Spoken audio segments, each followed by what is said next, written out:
Hello students, this is the second and last lecture of the chapter temperature measurement. I have discussed about glass thermometer, pressure thermometer in the last lecture. Today I will discuss about differential expansion thermometer, bimetallic thermometer. जहाँ पर एक समान ताप बनाए रखने की आवश्यकता होती है वहाँ पर इस तापमापी का प्रयोग किया जाता है। जैसे खाद्य पदार्थ, रसायन, बीज इत्यादि उद्योग में एक समान टेम्परेचर मेंटेन करना होता है। जैसे कोल्ड स्टोर या स्टोर रूम एट्सेट्रा में हमें एक समान ताप को मेंटेन रखना पड़ता है, जिससे कि वो खाद्य पदार्थ या रसायन, बीज इत्यादि खराब ना होने पाए।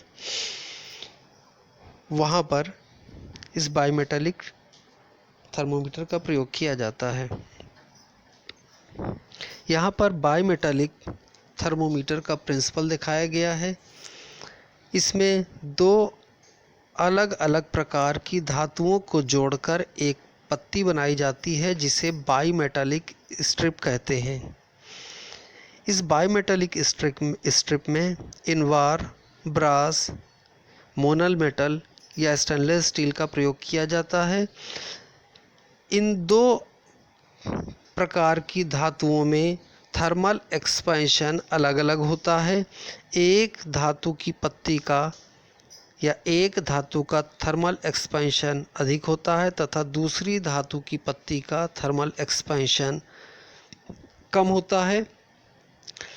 अतः ताप बढ़ने पर अधिक थर्मल एक्सपेंशन वाली पत्ती कम थर्मल एक्सपेंशन वाली पत्ती की ओर झुक जाती है और इस झुकी हुई पत्ती या इस पत्ती के विक्षेप से हम पॉइंटर चलाकर कैलिब्रेटेड स्केल पर तापमान का मान पढ़ लेते हैं। इन पत्तियों को हम एक बीम के रूप में प्रयोग कर सकते हैं या इनको स्पाइरल शेप देकर इनके द्वारा अधिक विस्थापन प्राप्त कर सकते हैं। दोनों प्रकार की विधियों को यहाँ पर दर्शाया गया है। इलेक्ट्रिकल रेजिस्टेंस थर्मोमीटर वे पदार्थ जिनका प्रतिरोध तापमान से प्रभावित होता है, उनका प्रयोग प्रतिरोध तापमापी के रूप में किया जाता है। तापमान बढ़ने पर धातुओं का प्रतिरोध बढ़ता है, जबकि सेमीकंडक्टर्स का प्रतिरोध तापमान बढ़ने पर घटता है। इलेक्ट्रिकल रेजिस्टेंस थर्मोमीटर को विस्तार से ट्रांसड्यूसर चैप्टर के अंतर्गत बताया जा चुका है, जिसके अंतर्गत प्लेटिनम थर्मोमीटर में प्लेटिनम के वायर को रेजिस्टेंस के रूप में प्रयोग किया गया था और उसमें तापमान बढ़ने पर प्लेटिनम के तार का तापमान बढ़ता था, जिसे कैलिब्रेटेड स्केल पर मेज़र कर लिया जाता था। और दूसरी विधि में थर्मिस्टर का प्रयोग किया गया था, जिन्हें सेमीकंडक्टर से बनाया जाता है। ये बहुत छोटी साइज़ में उपलब्ध हैं और तापमान बढ़ने पर इनका रेजिस्टेंस घटता था और इनके द्वारा तापमान का मापन किया जाता था। थर्मोकपल थर्मोमीटर थॉमसन के अनुसार यदि धातु तारों में उनकी लंबाई के अनुदिश ताप प्रवणता होती है तो उसमें विद्युत वाहक बल उत्पन्न होता है। इसे थॉमसन का प्रभाव या थॉमसन इफेक्ट कहते हैं। थर्मोकपल में दो अलग अलग धातुओं की एक संधि बनाई जाती है।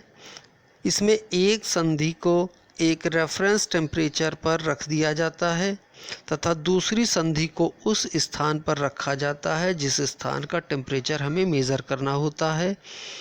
सामान्यतः रेफरेंस वाली संधि को 0 डिग्री सेंटीग्रेड पर रखा जाता है। इसके लिए आइस के टुकड़ों का प्रयोग किया जाता है। तापांतर के कारण ताप युग्मों के बीच विद्युत वाहक बल उत्पन्न होता है, जिसे कैलिब्रेटेड स्केल पर पढ़कर ताप का मान ज्ञात हो जाता है। अब यदि रेफरेंस कपुल का तापमान T1 0 डिग्री सेंटीग्रेड है और मेजरिंग टेम्परेचर या जिस स्थान का टेम्परेचर मेज़र करना है वह उस थर्मोकपल का टेम्परेचर T2 डिग्री सेंटीग्रेड है, तो इनका अंतर T = T2 - T1 होगा और संधि पर उत्पन्न ताप विद्युत वाहक बल T = alpha T + beta T² प्राप्त होता है, जहां अल्फ़ा तथा बीटा ताप युग्म की धातुओं के लिए नियतांक हैं।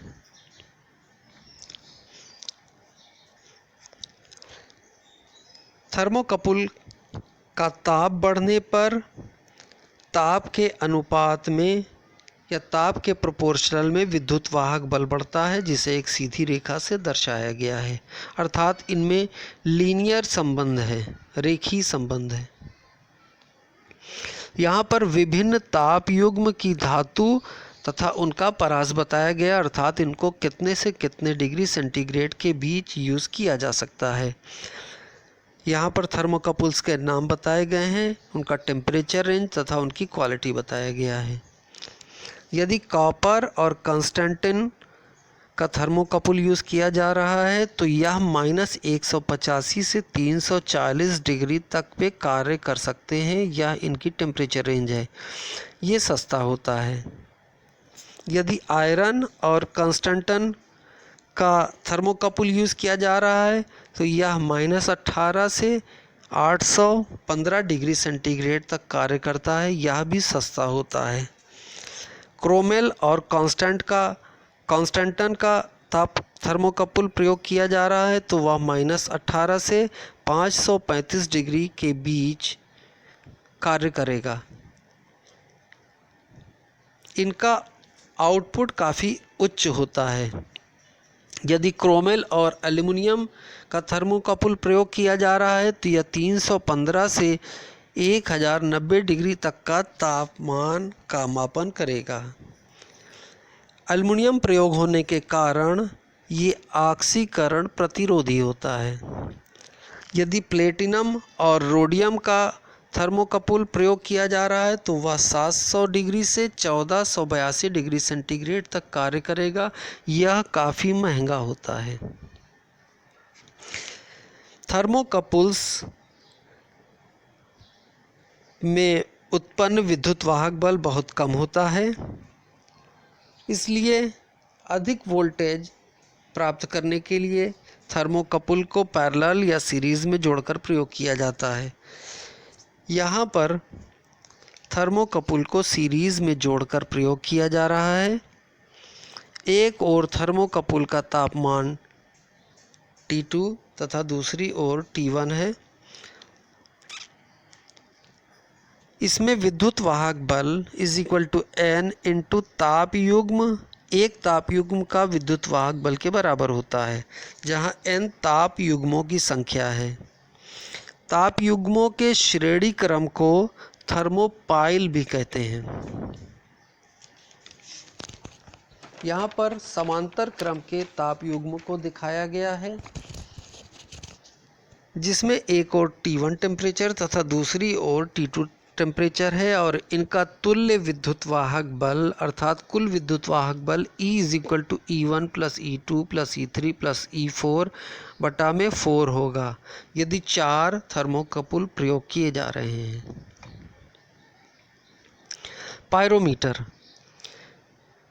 पायरोमीटर वे तापमापी हैं जो गर्म वस्तु के संपर्क में आए बिना उसके ऊष्मीय विकिरण की सहायता से तापमान ज्ञात कर सकते हैं।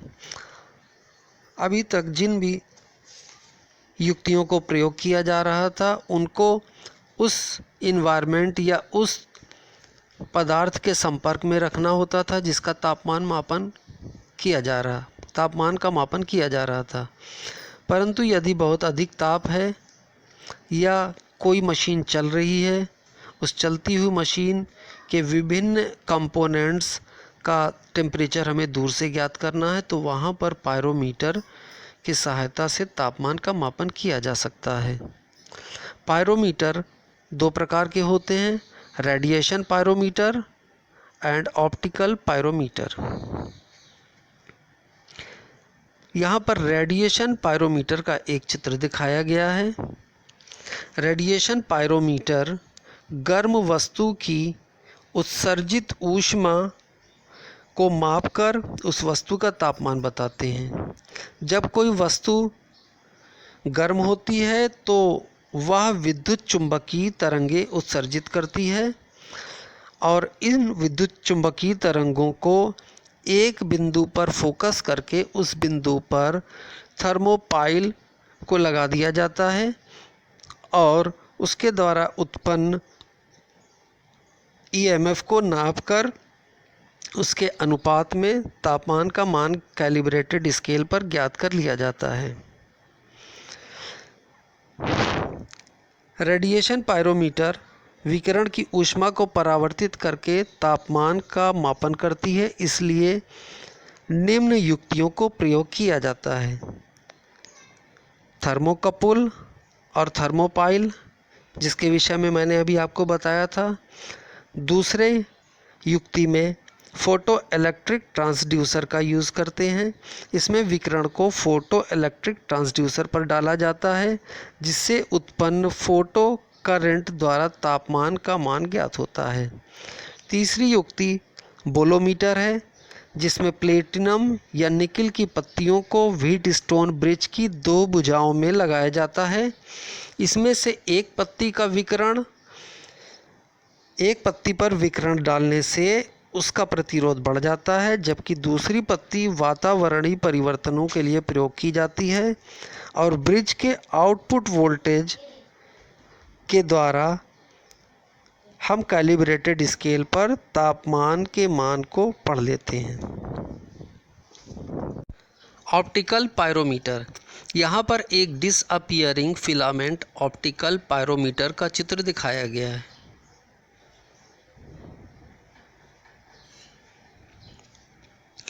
यह डिसअपीयरिंग फिलामेंट ऑप्टिकल पायरोमीटर तुलनात्मक विधि पर कार्य करता है। इसमें तुलना के लिए संदर्भ तापमान या रेफरेंस टेम्परेचर के रूप में इलेक्ट्रिक बल्ब फिलामेंट का प्रयोग किया जाता है। तापमान मापी जाने वाली वस्तु से उत्सर्जित विकिरण का प्रतिबिंब बल्ब के फिलामेंट के तल पर बनता है। अब फिलामेंट की तीव्रता को रियोस्टेट के द्वारा इस प्रकार समायोजित किया जाता है कि फिलामेंट तथा विकिरण स्रोत के प्रतिबिंब की तीव्रता एक समान हो जाए। अब विद्युत धारा के मान को तापमान के लिए कैलिब्रेटेड स्केल पर पढ़कर तापमान का ज्ञान हो जाता है। यहाँ पर एक डीसी सोर्स का प्रयोग बल्ब को प्रकाशित करने के लिए किया जा रहा है।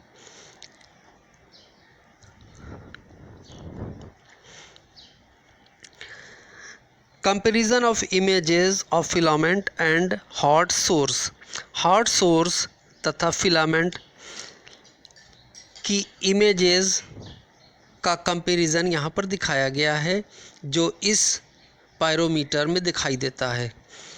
जब फिलामेंट अधिक गर्म है तो फिलामेंट के स्थान पर यहाँ पर एक चमकीला तार जैसी आकृति दिखाई देगी तथा इसके पीछे डार्क आकृति दिखाई देगी। परंतु जब फिलामेंट कम गर्म है तब फिलामेंट ब्लैक दिखाई देगा और इसके पीछे का हिस्सा प्रकाशित दिखाई देगा।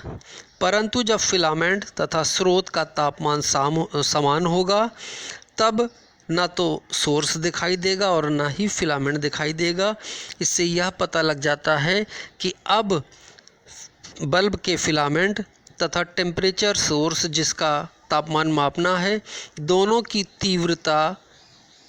के विकिरण की तीव्रता एक समान हो गई है और यहाँ पर विद्युत धारा के मान को तापमान के लिए कैलिब्रेटेड स्केल पर पढ़ लिया जाता है, जो तापमान का मान होता है। Thank you.